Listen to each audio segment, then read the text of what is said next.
Welcome back. This is the second video of my do-it-yourself prosthetic project.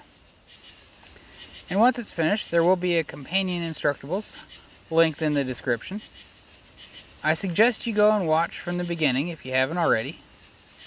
In this video, we're going to tape the duct tape body cast we made in the last video together and fill it with expanding foam. Remember, we used too much plastic wrap. Well, now I had to pull off all the extra until there was one layer on the inside of the cast. I also had to cut away the tape up and tape up some around the shoulders where we had to cut and make more room. Then we cut some circles of cardboard to fill the legs and armholes and tape them in place. After that, I taped it up to just past the butt, taking care to align the seam so it goes back together as it came apart. Adding reference lines would have made it much easier. Next, to make it stand up, a jig using scrap wood and the studs on the garage wall was made. It was assembled so that the boards could be put between the front and back of the cast at the points where the measurements we took are.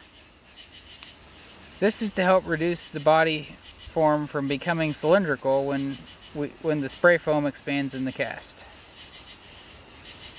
Using the cans of expanding foam insulation from any hardware store, I filled the legs but ran out of the low force foam.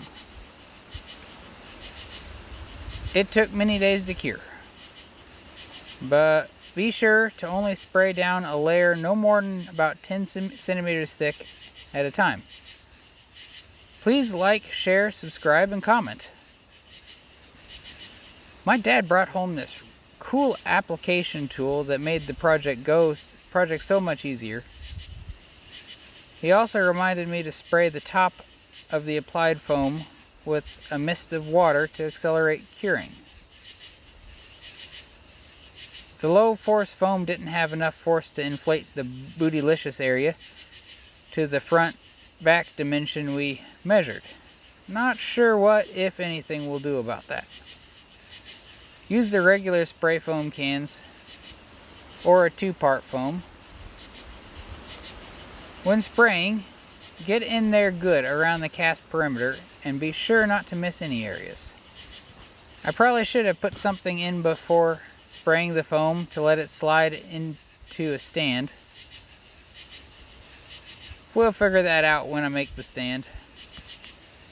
Now past the butt and learning a lot. Don't tape up too much at a time. It makes it harder to get in with the foam applier. Using a jig to prevent cylindricalizing of the form does seem to be working. We'll measure when it's all set up. Repeat taping and applying foam till finished. I buried the applicator tip and worked it around the edge of the cast in areas that are more important. The tape sometimes needed caressed into the appropriate shape.